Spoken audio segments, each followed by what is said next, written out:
Good day, friends. We have a custom guitar in today, and if I showed you the headstock, that wouldn't mean a lot to you. It's a Cholcaster. Belongs to a guy, Mr. Chollerton, so I understand why he's gone with a Cholcaster there. But that is not the only reason it's a custom guitar. Look at that beautiful piece of wood. And that scratch plate there. Apart from that, it's got a Fender neck plate on there. Fender type neck, blatant Fender Telecaster type neck, built by, it's a shame about the decal on the back, it's just all coming off. A guy named Dave out at Bloodstone Guitar Works. There you go. I'm not touching that at the back, it's not my domain that. It's come in, no wrong with it, it's just come in.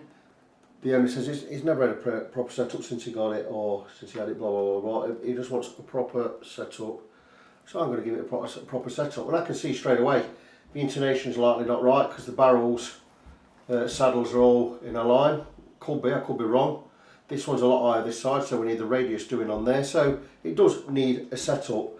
I've already been across with fret rocker while the owner was here, and there were 4 high frets. So he's having the full works. He's having the complete intensive setup. We're going to stick a set of strings on there. I don't know where, I can't remember where he said he wanted 9s or 10s now. I've started buying strings. I buy them in bulk. Diodario 10s and Ernie Ball 9s, 942s, 1046s. I always buy from a reputable seller, in this case from Tone Guitars, Tone in Sheffield. Can't remember where I got this from, but we're a reputable seller because there are a lot of fakes knocking about. I pay just shy of £5 a pack for these because I buy them in bulk, so I only charge £5 a pack. Don't make no money on them. You try and get these in a shop, they're going to cost you 7-8 quid easy. So that's it. So when he gets back to me, tells me what strings he wants, the owner of this guitar. I'll crack on with it. What I am going to do in the meantime while I'm waiting is I'm going to get the intonation set, get the action set, get the neck set, and I shall remove the strings, and I shall proceed to level the frets that need leveling. Once I've got the strings off, I'll level the neck.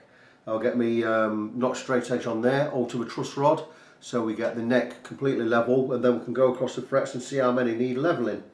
If it's under 5, Bob's your uncle, 5 frets are included in an intensive setup, so hopefully that will be the case.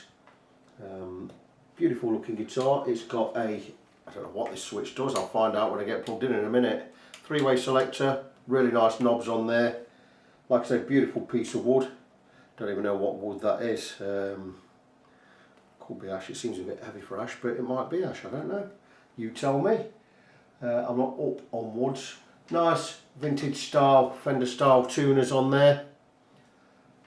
Fabulous looking guitar. The nuts cut a bit skew with, nothing I can do about that really. It's a shame. The strings at the bottom are closer to the edge than the strings at the top. You know, maybe I could just alter the way the neck is set and just swing that neck. Just swing it a little bit this way, swing it up a little bit to bring them strings more in line. It's a possibility. It can get done anyway because we're doing the setup from top to bottom. So that's it with this guitar. Cracking looking guitar. I'm sure the owner absolutely loves it. Bloodstone Guitar Works, by the way, are out there in Chesterfield. He says Chesterfield, Sheffield, wherever. I've looked online, it says Chesterfield, so I presume they're out in Chesterfield somewhere. I don't know if he knocks a lot of guitars out, this guy, but I know he's a custom builder. By all accounts, a very, very good build, and a very solid guitar. I'll be back once the work is done, show you where we're at. Right, I've moved the camera so we can get a better look at the neck on this Bloodstone Guitar Works guitar. Now I've altered the truss rod using my truss rod T-bar to get the neck absolutely straight. To prove that, we get the notch straight edge, and I'm going to show you. There it is, it's on the guitar, there's no gaps anywhere, take my word for it. And what we then do is we go across with fret rocker. Now, when this neck, when the guitar was strung up, I noticed there was 4 high frets, and which I showed when the owner was here. But since it's gone away, obviously I've removed the strings, I've straightened the neck, and I've gone across with a fret rocker. There are now no less than 13 frets needing attention. And I'm going to show, each one of them is marked with red pen so I can show you where each fret needs work. Now, because there's so many frets, the only way we can level these frets is by doing the whole lot. Imagine this is a leveling beam, and what we do is we go across the whole lot of the frets and level them all between this one and this one. It's the only way to do it. 5 frets I could have got away with doing it by hand, but this many absolutely no way. So I'm going to go across with the fret rocker. How this works is you take one edge and you see if there's a rock in there, and there's not here, look. You only ever do 3 frets at a time. It's why we've got different lengths, look. And we do 3 frets at a time. If we get a rock, we know the middle one is high. So I'm going to show the 13 frets from this angle, and you'll hear it. There you go. Means this fret is high in this area. Again, the next fret's okay. Next one. We've got a rock there. Next one's okay here, but here. So I've actually already got 1, 2, 3. I'm going to do the next 10. I'm not going to speak, I'm just going to show you.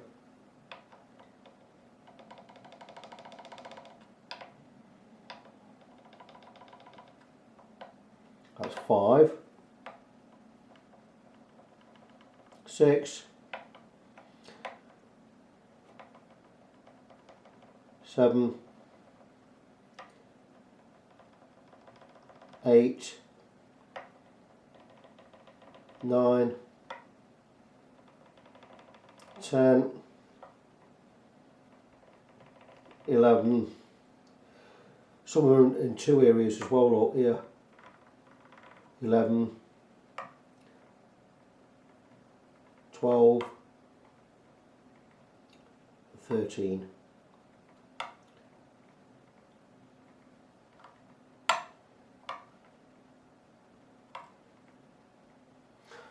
Frets, some of them in 2 areas. This one's got 2 areas, this one's got 2 areas. So we've got 13 frets rocking. I'm going to move the camera again, put it at another angle, and you can see all the frets marked up in red pen, the ones that I need to adjust. This is always for the benefit of the owner of the guitar, to show he's not going to be swindled or ripped off or anything. Back in a second. Welcome back, friends. The Cholcaster, not Cholcaster, by Bloodstone Guitar Works. As you see, put a bit of tape on the back of each tuner. I do this because I'm removing them. I have to remove them to get the frets levelled. Also, this guitar, these grommets that sit inside the bushings here, a couple of them fall out. There you go, here's one. Here's one gone. They just fall out like that. So what I'm going to do is when I stick these back in, they're a bit loose. I'll stick a little bit of PTFE tape around there, and just so when they're pushed in, they stay in. I've decided to leave the nut on when I level these frets. The frets, I can't remember if I said 13, 12, 13 and 14 frets on here. Where the frets need levelling and adjusting are where the red pen is. So if there's not red pen all the way across, the only area it's high is there, for instance, or just that half of that fret there. About 13 frets need doing.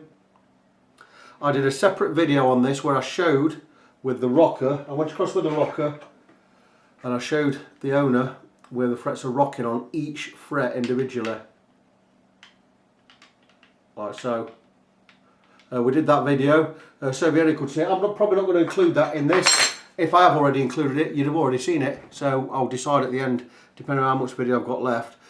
So getting back to what I'm going to do this and what I'm going to do. I'm not going to remove a nut. You're thinking, well, why are you removing the tuners then if you're not removing the nut? Well, I need the tuners off because I'm going to use this as a base. The headstock is one base one end and this is a base the other end, and we can get it straight. Because I'm not going to put this on my jig. I'm going to basically use the plate and the screws, blah blah blah blah blah, to just strap this to a piece of 30mm thick MDF, which I always use. That's why I like working on removable necks. So I've got a piece of MDF, look, nice and thick, and what we'll do is we'll bolt it to there. The headstock will go this end, blah blah blah blah blah, with the tuners off, and we'll be nice and level. and I can work on there rather than putting it all on my jig. It makes the job a lot easier. If I need to, I can stick this width of this MDF in a vise, so it just makes it a lot easier to work on. Just turn my phone up and down, that with my missus binging. She's gone to Nottingham today. She'll be shopping and coffeeing and getting ready to go back to university next week. So she's having a whale of a time over there, which is fantastic. So back to the guitar. So tuners are going to come off. You'll see I marked up each tuner individually, what string it pertains to, because I always put them back on in the order they come off in. So I'm just about to do that now. I'm going to remove these little grommets here. These pull out so easy. Of course, as always, I've got a pot to put the bits in. I've always got a pot to pee in this house, mate. And the reason I put them in a pot is we don't lose anything when we're working on a guitar. Some of these aren't coming out squeezer. So anyway, I'm going to, oh, that's another one out of these. So 3 have just popped out, look. So we'll get some PTFE on there later. So I'm going to remove these. That's really going to be it. I will come back and show you once we've got it all strapped up to the piece of MDF there. How we go about and how we set about getting the frets all levelled. Once they're levelled, I do the levelling without taping up the fingerboard. Once they're level, I then tape up the fingerboard, ready for crowning and polishing. It's a long-winded affair, this job. It's anything between 4 and 8 hours.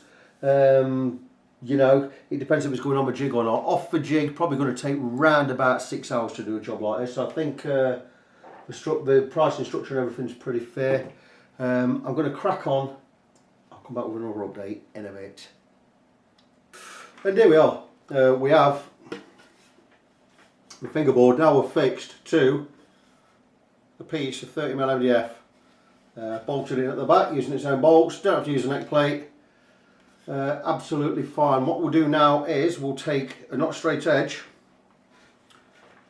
like thus, like so, fender scale, and what we'll do is we'll get it on the neck and we'll get it all, we'll alter the truss rod until the neck is absolutely level and straight. Once it's straight, then we can set about filing the frets, getting them all level. This makes the job so much simpler doing this. And if I want to, like I say, I could clamp this in a vise, so I can work. I've got a good vise over there, so I can work at height if I want to, or I can just work on a bench. It makes no odds. The important thing is getting all these frets absolutely level. So I'm going to set about getting the neck straight, and I'll start removing some material, and I'll come back, show you some more when we get ready to, once we've got it taped up and we get ready to start crowning the frets again. It's important that we get the frets all level from the first to the last. The Alpha V Amiga, there you go. From the first to the last, all level in between and uniform. So I'll come back and show you that when I get to it. So here I am ready to do the fret level, and I've shown how I go about that. You'll now see we've got the frets covered in 2 different colours, red marker and black marker. The black marker pen are the areas we don't need to touch with the file, and the red areas are the ones that are too high. Now what we're going to do is I'm going to skim over the red areas just with a hand file, just to get close. Now this is a number 3 cut Swiss file. It's sharp. It's a very good file. I've had it for quite a while. I love this file. I'll remove the red ever so slightly, so it brings it to more or less where it wants to be. Once that's done, I've got a milled sheet of steel here. Well, a length of box section with 400 grit that side, 240 grit that side, 400 grit that side. I won't be using the 240 because that's to remove a lot of material. I need to remove a little material. So what I'll be doing is, this has been ground flat, perfectly level. Once I've got the red off and I've got it close to where it needs to be, I will go across all of the frets with this level beam. And what I'll do is, once I start getting into the black areas, then I know I'm low enough and my frets are level, and I'll stop filing, or stop sanding, should I say. So that's how we go about it. I'm not going to film the work because it's painstaking, it's tiring. Oh, it's not tiring, it's painstaking, it's messy, and my missus is going to crack on with dinner in a minute. I'm just going to, like I say, just remove material with this file. I'll come back, once they're all level, I'll come back and I'll show you how we get all taped up for, I'll get it all taped up, and we'll move on to the crowning, which is obviously it's my favourite part. Back soon. I've actually changed my mind, and I'm going to show you a little of what I do. So I'm probably not going to talk, I'm just going to work with the file, and you'll notice that when I've filed a little bit, I'll come and check with the rocker just to make sure we've not gone too low, because we don't want to go too low. So basically I'm just going to do a little bit of the work. You'll see as I work, I file a bit off, and I check. I'll file a little more and I'll check till I get no rock. So I'm just going to get on with that, and you'll watch me progress along the board as I do it.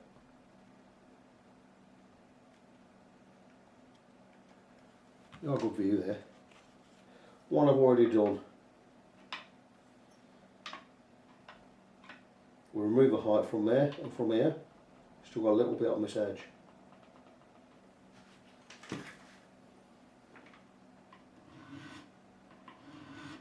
By rights I should have this taped up. I normally do have it taped up, but I'm that steady. There you go, we're good there. I don't need to tape it up.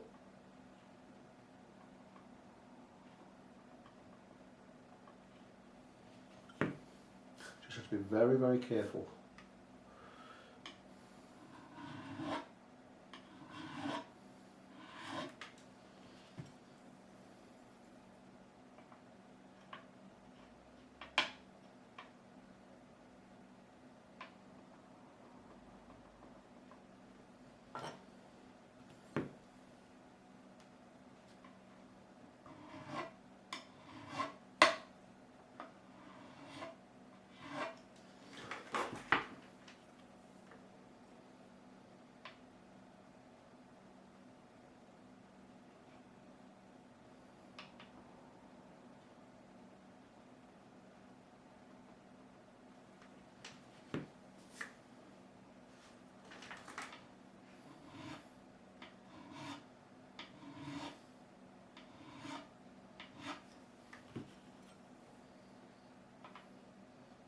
I always go back to the frets around it as well to make sure we're not going too deep.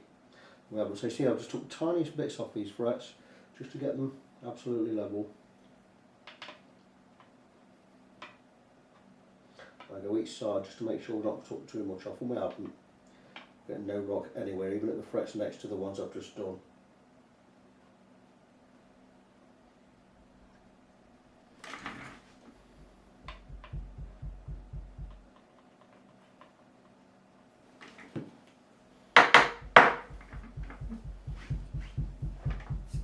Once I've got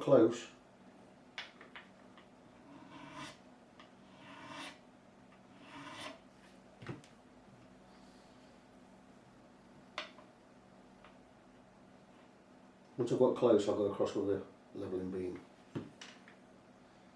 Don't forget, this is not all of the job. We still need, because now we're flattening the frets, we need to put that crown back in later.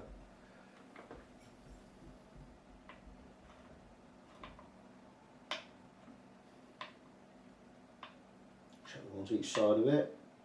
It's not onto them all, so we know we're not taking enough material off, we're fine, or we're not taking too much off. I don't like really working and having the camera rolling. It's not much as it's off-putting, it's boring for me, and it's probably boring for you as well. But you see, I'm going back and forwards each fret just to make sure I'm not altering how they work in relation.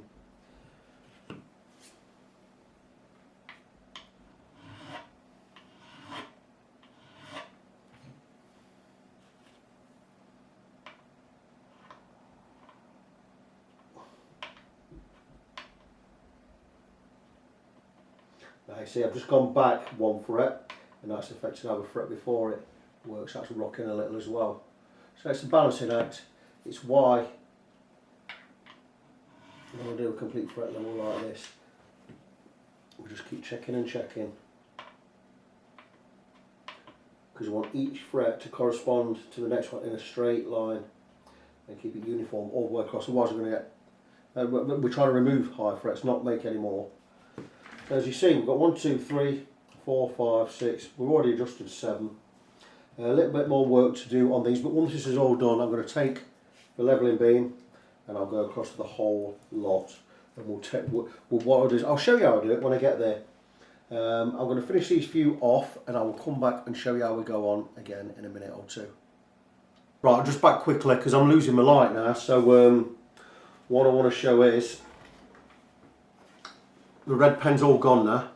That's now silver. That's where I filed the frets down. I've checked with fret rocker, it's where it's all level. So what I do now is I'm going to go across all these areas again, back in red pen, because they're all level. I'm going to go across with the levelling beam, and I'm just going to remove the pen, and it should, if I've done my job right, remove it all off in 2 or 3 glides of the of a sanding beam, and it will do that. So I'm just going to run a little bit of ink back over, because I know I've got the frets level now.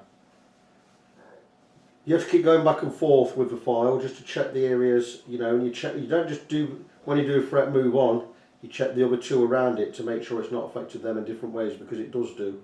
So I'm just putting some pen on the areas I've worked on. Try not to get any on the fingerboard. We always do get a little on the fingerboard, but we'll polish that out later.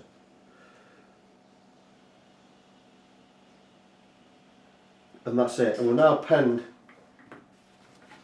into the whole fingerboard. All I'm going to do is just a couple of passes.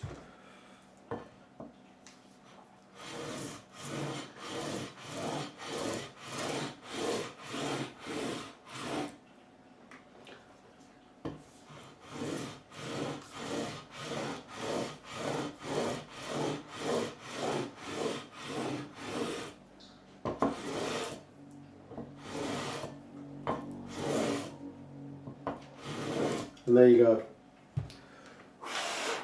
Just a few passes, I've gone across the whole fingerboard. We've removed all the pen. Just a little bit more there on that edge. Just keep going until it's all gone on this end. I've got in one direction now.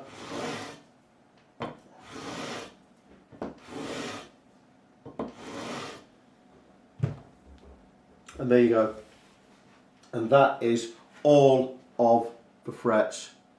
We'll remove the pen from all of the frets. It means all of the frets from the first to the last are level and uniform on that radius with each other. What remains to be done now is I'll clean up the fingerboard. I'll remove the ink, I'll give the fingerboard a wipe over, get it all cleaned up, and we'll get it taped up, and we're going to move on to the recrowning. It's something I'm going to get on with well, right now actually, but I'm not going to film anything because it's getting a little bit dark outside now. Dusk is settling in, and I don't like filming when I ain't got decent lights. I'll come back tomorrow and show you exactly where we are. Looking for my gizmo here to turn off the video. So that's it, I'll see you later. Morning friends, for it is morning time. And here we are with this Cholcaster Bloodstone Guitar Works neck. I've levelled the frets, I've recrowned them. We're now ready for polishing. I'm going to get close up. They might look a bit grubby and a bit dirty to you. That's because some of the remnant of the pen's still on there. I levelled it all off. I've now gone, because I've levelled some frets, I've recrowned them. I do that with my crowning file. You've seen this many a time. 3 edges, ground edge on there, and I just basically just carve over the frets and put that crown or that curve back on the frets this way. Sometimes I'll go over with a curved file. This is a bit brutal, I don't use this that much, but my favourite one is this one. This has got diamond grit in there. It's around about 300 grit. It's got diamond filings all along the blade, and I finish off the profiling with this file. It's absolutely wonderful. Once that's done, I'll give my frets a wipe over, and now I'm going to get to the polishing. Guitar, the neck is taped up. I'm going to get it over on my polishing bench over there. We're going to go across with 4 grits of sandpaper and finally with steel wool, and that'll be the frets all done. They're all level. Once that's done, we'll get this back on the guitar, we'll get some strings on it and get the guitar set up. I'm not going to film all the hoo-ha with all the polishing and stuff. You've seen me do that many times before. I'm then going to, the inserts for the tuners, they're all a bit loose. The, what do you call them? The collars in a way. They're all a little bit loose. I'm going to put some PTFE tape around them as we insert them back in, get them nice and tight, get the tuners back on, get the neck back on the guitar, get it set, get some strings on, get it set up, and this will be ready. I'm going to crack on with the polishing. It's going to take me a good couple of hours, so you know, I'll come back once I've got the guitar back together, all the polishing's done, blah blah blah blah. There's no point in filming and polishing every time I do a guitar. One, it's long-winded, it takes me a long time to get the videos edited, and I do it that much, I've got loads of videos showing how I do the work. So these videos are always for the benefit of the owner of the guitar. So I'm going to crack on, and I'll see you again soon. Welcome back. I just want to show the difference between polished frets with, these have all been highly polished now with 4 different grits of sandpaper. I've used 1000 grit, 1200 grit, 1500 grit, 2000 grit, and first we go across that way with a grit, 800 grit normally, then I do the other 4 grits, I go that way and I polish out all the scratches I put in that way, and it gives you a high polish. But I want to show the difference between, I don't even know if you can see it, there's a difference between these first 6 frets here, 1, 2, 3, 4, 5, 6, and the rest of them.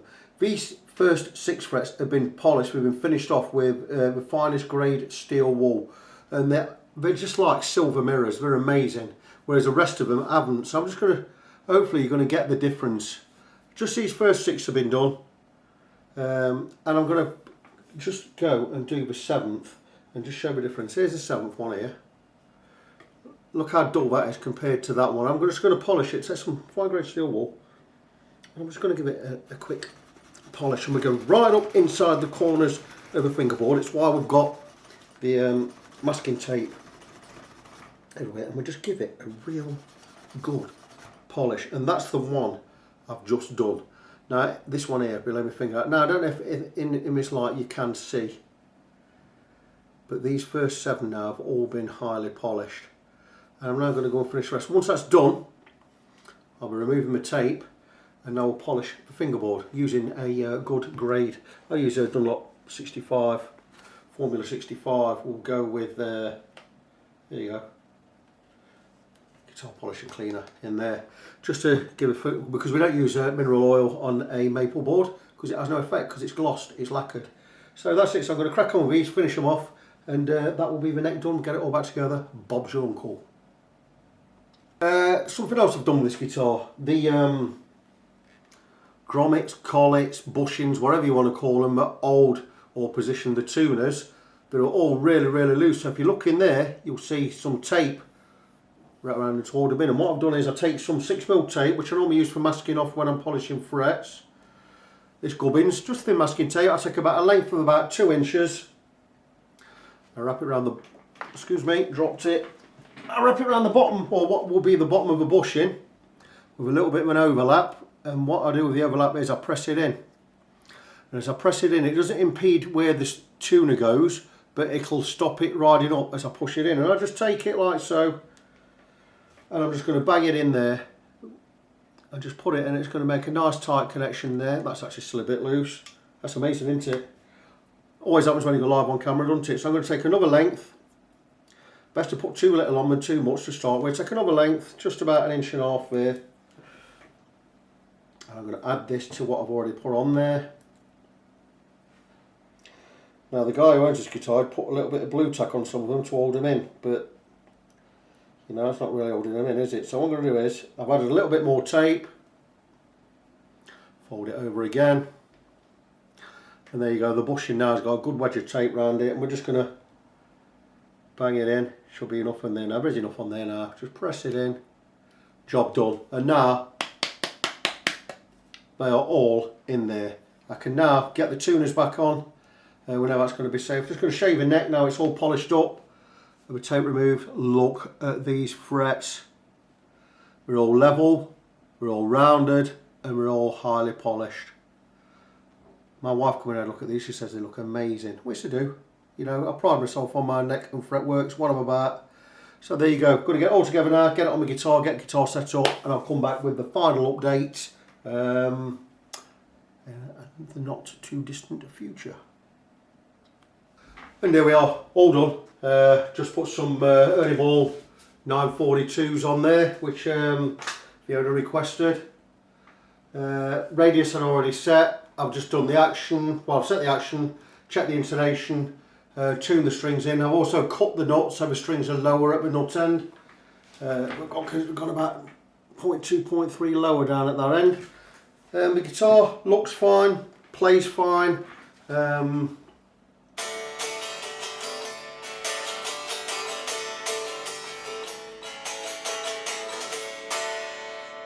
Absolutely beautiful. All the electrics work fine. So let's recap what it's had done. It came in for a setup, well, it came in for a once over a check. It actually ended up needing 12 frets leveling. So I've done a complete fret level, took the neck off to do all that, done a complete fret level, Re-crowned all the frets, polished all the frets. Look at the polish on there. Absolutely beautiful. It's had a full setup, checked all the electrics, done the radius, done the complete setup. I've had the tuners off. I've these grommets or bushings for the tuners were all loose, so I've wrapped some tape around them to keep them in nice and tight. Tightened up all the tuners and everything. I've polished also the neck. The guitar's had a clean. Re-radiused the saddles, like I say, set the intonation. So that's it. It's had the full bit. I'm just going to check the electrics again before I let it go out, but it's all in tune. Set the action to 1.8 mil above the 12th fret on the low E, 1.5 mil, 1.6 mil on the high E. Recommended, a little bit lower than recommended. We could go a bit higher if we wanted to. There's no fret buzz anywhere, there's no dead notes anywhere, and that's it. So this is the Bloodstone Guitar Works custom Cholcaster, all done, ready to go back to its owner. Beautiful looking thing. And that's it. So as always, until the next project. By the way, turnaround on this for 24 hours. I started this, picked this up yesterday and started working on it. It's just coming to lunch time now. So 24-hour turnaround on a fret level, time willing. You know, we can't always guarantee that. So that's it. But anyway, that's it. So until the next project, as always, be good to each other, and I will see you soon.